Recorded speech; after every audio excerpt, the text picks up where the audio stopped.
are so bright I gotta wear shades this morning. I'm staring into the sun, but I thought I would start out today's video with a little bit of an overview of one particular spot where we are today. We're at Ryan Ranch Meadow, now called Ryan Ranch Slough, on the Deschutes River. And this is a really fascinating human use transformation project. There was a cattle operation here years ago in the 1940s. That private land here along the river went back to the Forest Service and became public.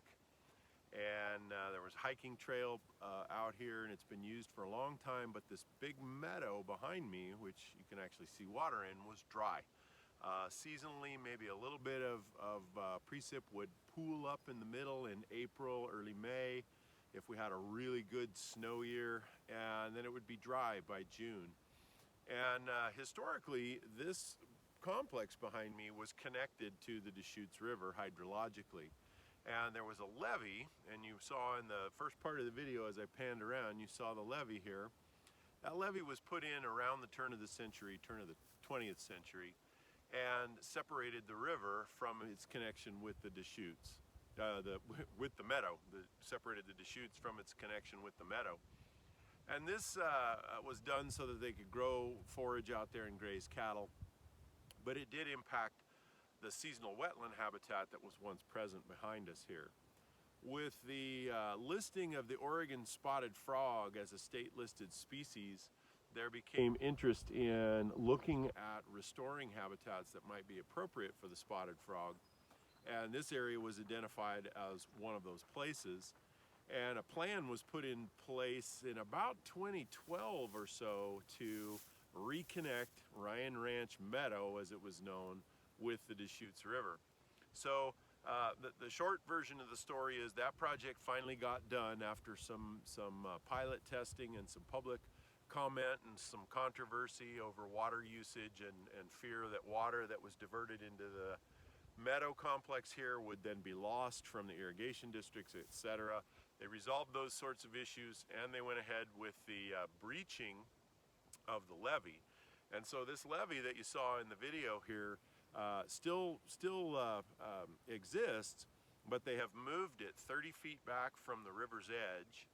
They have punched some holes in it which has bridges, and you'll see in today's lab presentation, you'll see some pictures of the bridges and the connection.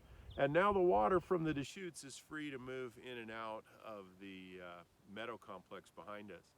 What that has done is recreated a really valuable seasonal wetland. And we've talked about wetland habitats and what they do for birds in other labs, and it's no different here. Flood it and they will come. So we've got waterfowl species behind me here that you'll see later on listed, etc., and perhaps photos. And then there are shorebird species, mostly killdeer, but there are other shorebird species. Sandhill cranes have used this spot, swans, and a variety of songbirds that forage in the meadow. You can imagine American robin would be a common one, western meadowlark, bluebirds.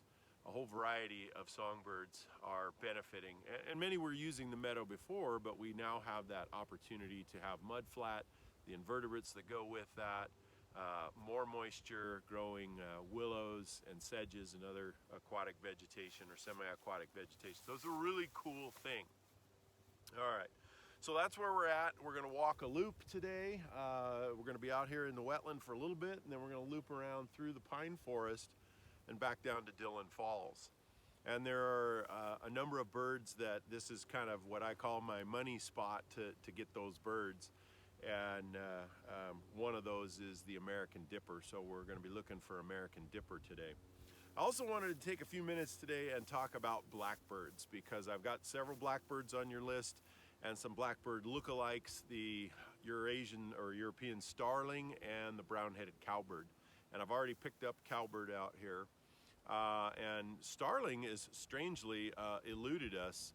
We have not seen out in our field labs, or at least I have not seen, I don't think I've seen any starlings yet at all, which is unusual. But as far as telling them apart, you know, the red-winged blackbird, we talked about that in previous labs, super distinctive. There's no bird here in Central Oregon with red shoulders like that. and then that epaulet, it's called, has a yellow bordering. There is another species called the tricolored blackbird. The tricolored blackbird does have a white border on the edge of that red. And then in California, there are red-winged blackbirds in the Central Valley. And the Central Valley is that great valley that runs through the middle of California, draining the Sacramento River from the north and the San Joaquin River from the south. Central Valley red-winged blackbirds have no yellow. It's kind of interesting. All right, but as far as Central Oregon goes, the male is super distinctive.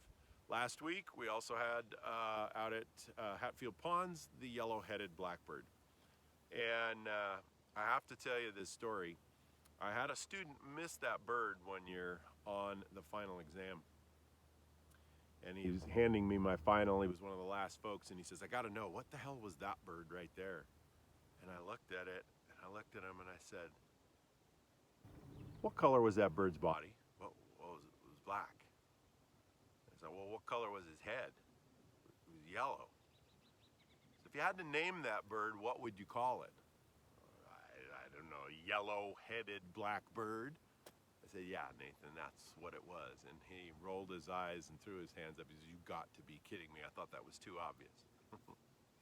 So that one is one you should not forget, right? Just describe the bird, the yellow-headed blackbird. Now, the females of both species, red-winged and yellow-headed, do not look like the males. The yellow-headeds do have a lot of yellow on them. They're not too likely to be confused with other things, but the female red-winged blackbirds throw some beginning birders for a loop because they're not black. They're brown and streaked, very streaked, and so I've had them called song sparrows and other things, but check those out. Now, I did say that for testing purposes, you guys are going to have to recognize the males by for those species that are strongly dichromatic. So don't worry too much about learning the females from the standpoint of testing, but do understand that in the business of sorting birds out, that you're gonna have to understand that females are different. And then there are some female birds out there that are just dang near impossible. And I'm here to tell you right now, I could not with any certainty tell you the difference between a female Wilson's warbler and a female yellow warbler, unless the male were sitting on a bush nearby singing. So there are some really challenging ones out there. All right, so the two blackbirds with the colors, easy enough. Brewer's blackbird has a white or light yellow eye, and that light yellow eye is a dead giveaway. There's no other blackbird with that white eye. And we've got Brewer's blackbirds out here at Ryan Ranch, and they're around town. I've been seeing a fair number of them around. So you guys have probably, and I've encountered them at Hatfield Ponds, and you guys should have encountered the Brewers as well.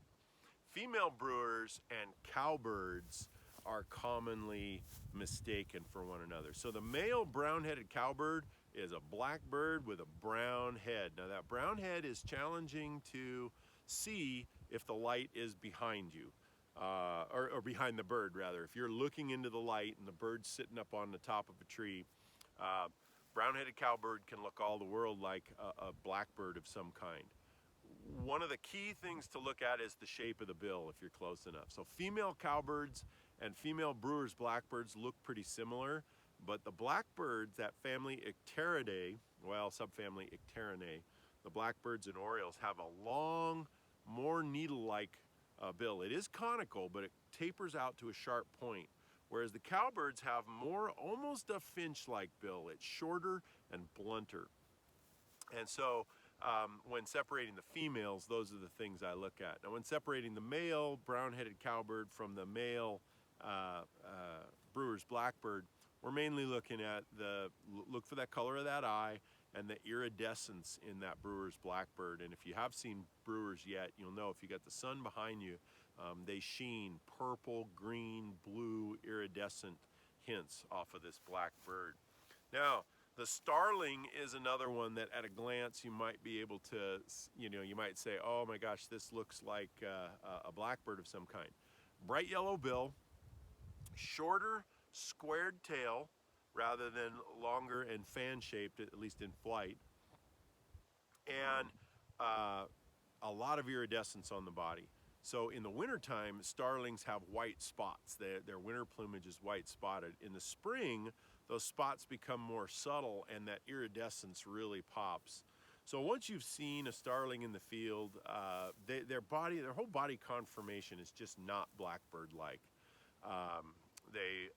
Shorter tail, longer bill, yellow bill, etc. So, all right, so those are some tips on the blackish birds that we have on our list, and we're going to go ahead and complete the loop here, and we'll get to posting this material, and you guys can get out here and have a good time, because this is a great place to bird. All right, let's get to birding.